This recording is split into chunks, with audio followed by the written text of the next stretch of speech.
The reproduction early grills are finally here. Now, before I get into installing a set on this car, I wanted to talk about what exactly these grills are, as well as some of the differences. Now, when we're talking about early grills, we're only talking about the 67 through 73 round tail light cars. And they all had this style aluminum grill. There's only two style of grill in the black slat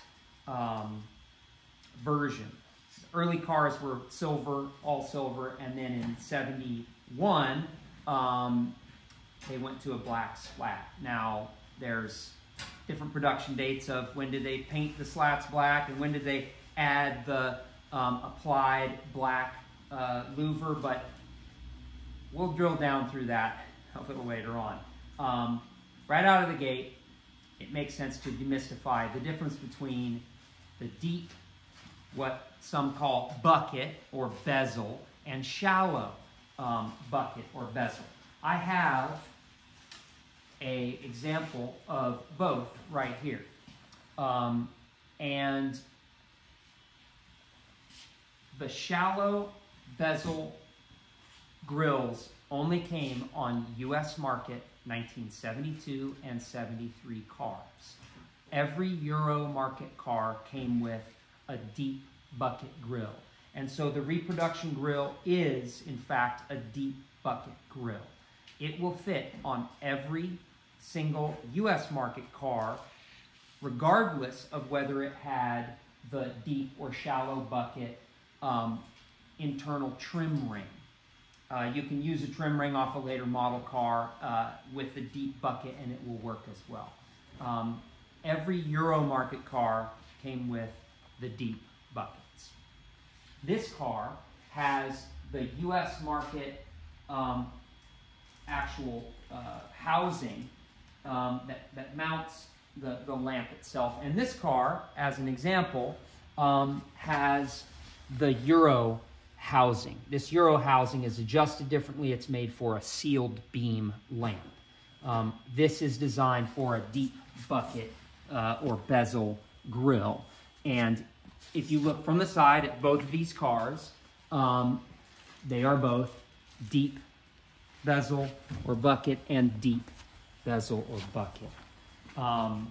This is the majority of the cars out there, and that is why they chose to reproduce the deeper style. It will work on any car, and if you have a shallower lamp housing, it just will require the internal trim bezel. If you can see a little closer, this small eyebrow, and they changed them from bright to black in the later models.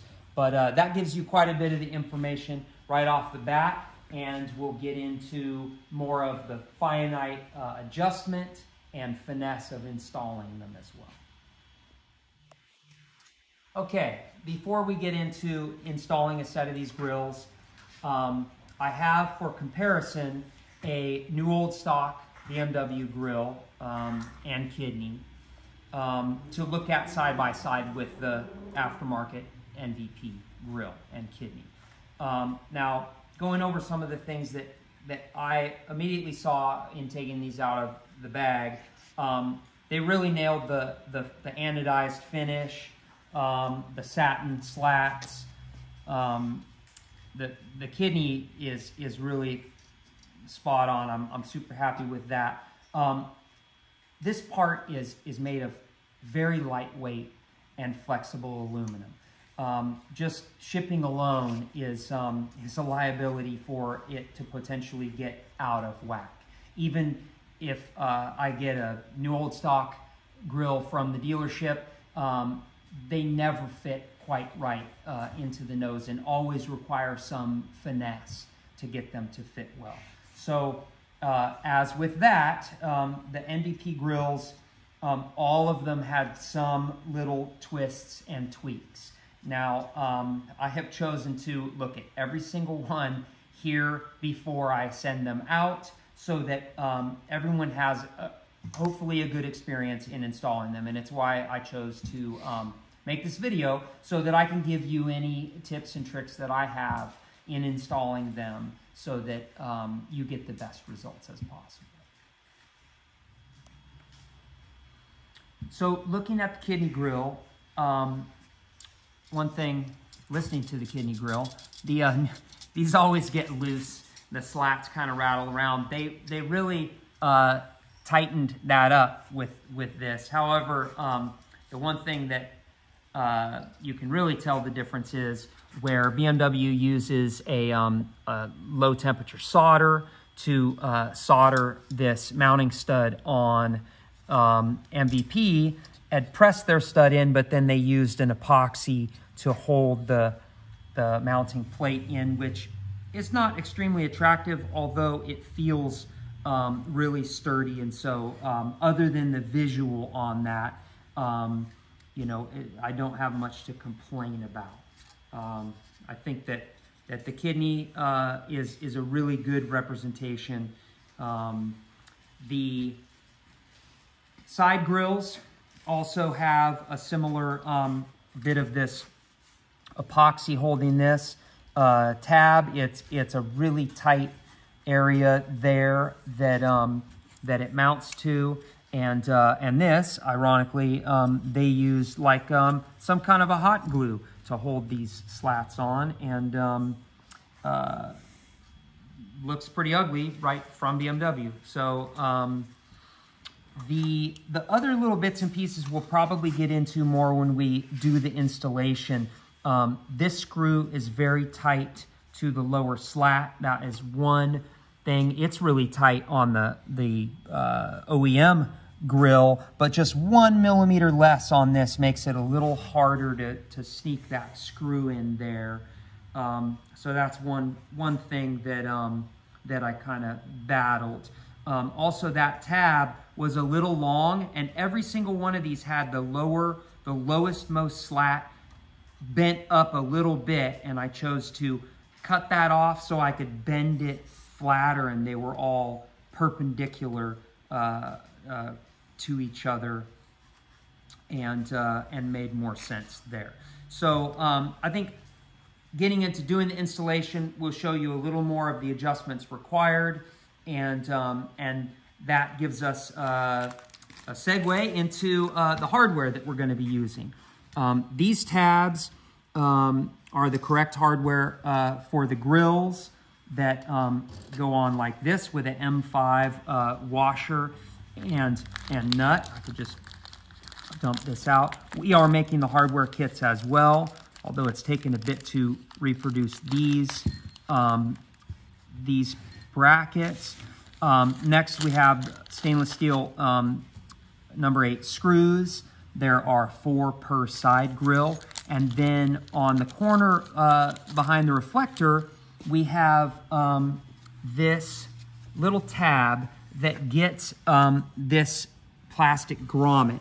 Now, the plastic grommet is kind of difficult to pop in, and in fact, as you go to install it, it requires a whole bunch of pressure, and they eventually do pop in like that.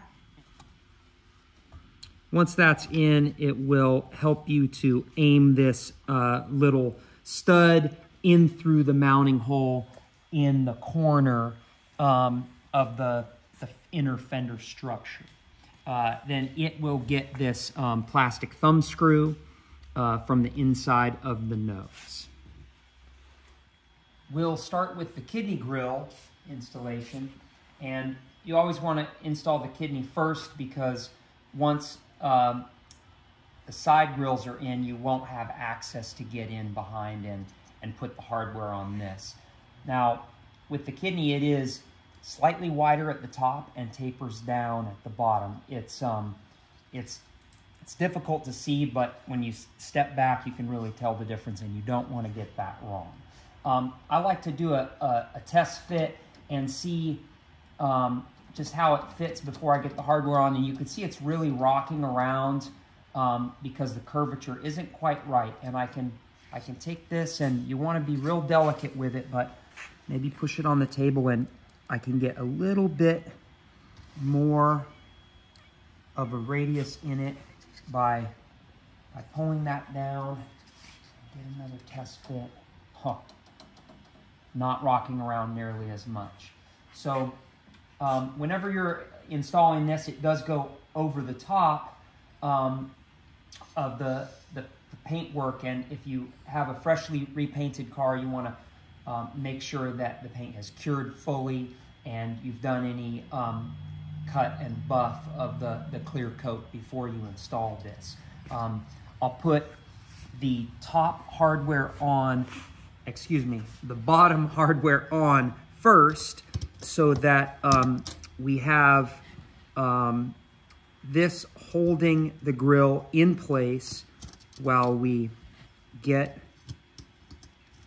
it snuck through the nose. This hooks in from behind and get this in one shot so that if I do happen to bobble it, it's still held in when I put the hardware in the top. Now that we've got both brackets on, we want to come in with a little 8mm socket for the M5 nuts, and get them finger tight before you really start cinching it down. And you're looking at the reveal on either side to center it side to side and top to bottom before you start tightening it completely. And it does not need to be tightened that much. It's an aluminum part. It's very malleable. You want it to suck up so that it eliminates the gap, but not so much that you're gouging into the paint. Just enough that you can't move it by hand. Before I even bring a grill over to the car to install it, I'll sight down it and make sure that any adjustments that I could make to the slats, I've done on the bench to get that as straight as possible. But at some point, you just don't know how the surround is going to fit until you hold it up to the car. Getting it around the headlight right off the bat, and then just making sure that I'm not hanging off over onto the paint, scratching it up. Now, the first thing that I notice is the radius of the nose panel does not match well this the edge of the trim. The trim looks really flat. The grill looks really flat there. So taking that over and putting a little bit on it. See how flat that looks, and maybe just, you can adjust it that easily. Pump a little bit of radius into that, and then bring it back. Let's see what we've got. Okay, yeah. That's all it took to get that fitting a lot better. And everybody's nose is going to be a little different, especially after paint and body work. If you have an MVP nose, then their grill opening is a little bigger, which will give you a little bit more wiggle room. The OEM nose, we can test fit and cross-reference to that, is a little bit tighter. So the reveal here and how it sits is going to come over it a little further. If your headlight mounting is out of whack at all, you can have some interference problems. I've seen that on a couple different cars with the Euro headlamp mounting. That's another part that we need to adjust. Coming over here, this is really out of whack. This a lot of times is my biggest complaint with these. Looking from this side, you can see this big gap here and it's touching there. Luckily, that's easily adjustable as well. We'll pull this out, and oftentimes when you tighten that up, it'll pull it in, and that helps a lot, but still a little bit of thumb magic here. We can change the profile of that to get a lot closer. And as it pulls in, it'll kind of want to conform, but you cannot rely on the mounting hardware to get you the rest of the way there. So now I'm still gapping out a little bit, but I'm a bit closer, and maybe the final adjustment I'm going to do on the car by pushing in a little bit, but it's not as horrendous as it was before. So I think we're ready to get a couple fasteners pulling this in, and that'll give us some more information for our final adjustments. Now that we've got the grill initially adjusted and it's fitting fairly well, the slats are all straight, we're going to go on to putting the plastic grommet into this mounting tab at the reflector side, and the J-hook threaded hardware through into the corner of the nose panel.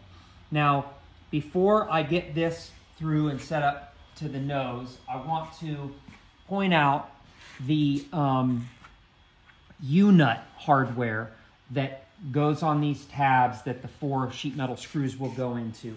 Now, this is what the stock U-nut looks like, the original.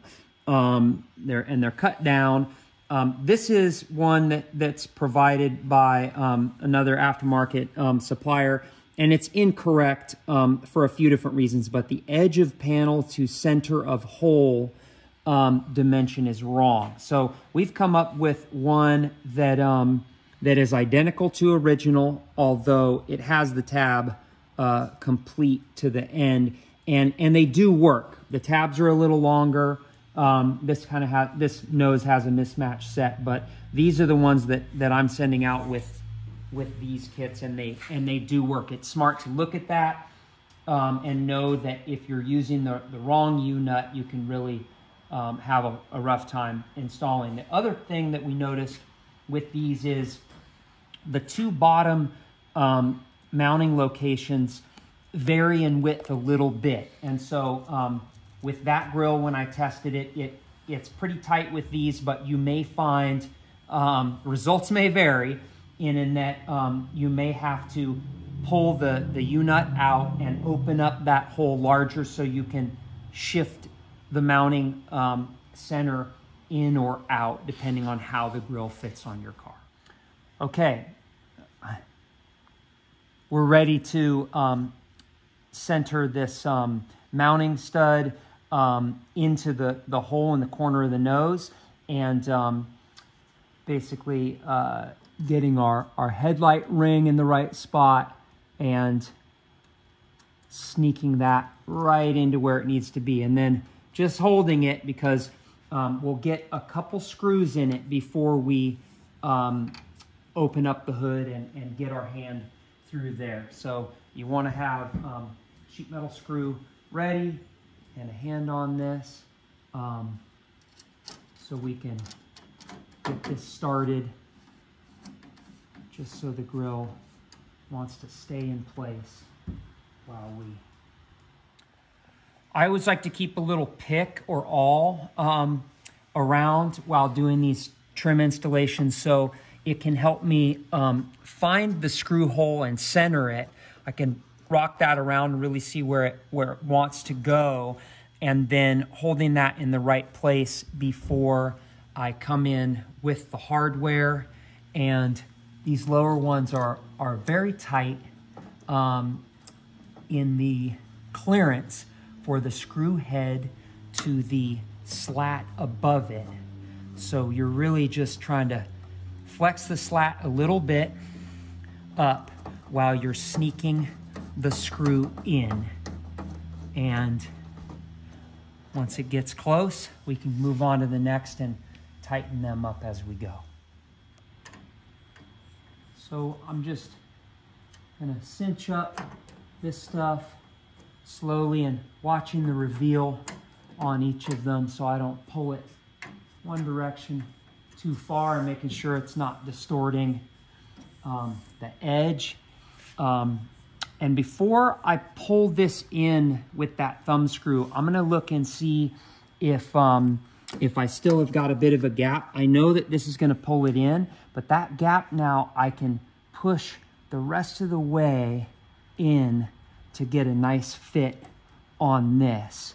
Notice I'm using as much of my fingers as I can to not put pressure on one area and put a big dent in it. But I think once we suck that up, that'll be good. I'll move on to the other grill. We'll get it installed the same as this, and then we'll get those thumb screws tightened up from the inside. We've got this side installed, and now I'm ready to put the little plastic thumb screws on the rod that is threaded rod that's coming through on this side here. I'll put a little bit of pressure on this outside corner as I tighten this up, so that I'm not relying on the threads to do the work of pulling that in solely. And all of this stuff, again, is just pretty soft aluminum, so we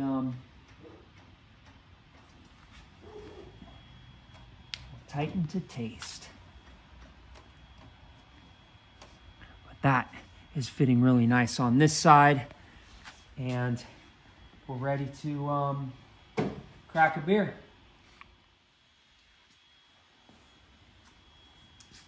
So overall, our fit and finish on this, I think, looks really good. Given the compromises of what's been available historically, and at this price point, they do require some adjustments and some expectations of that for the installation.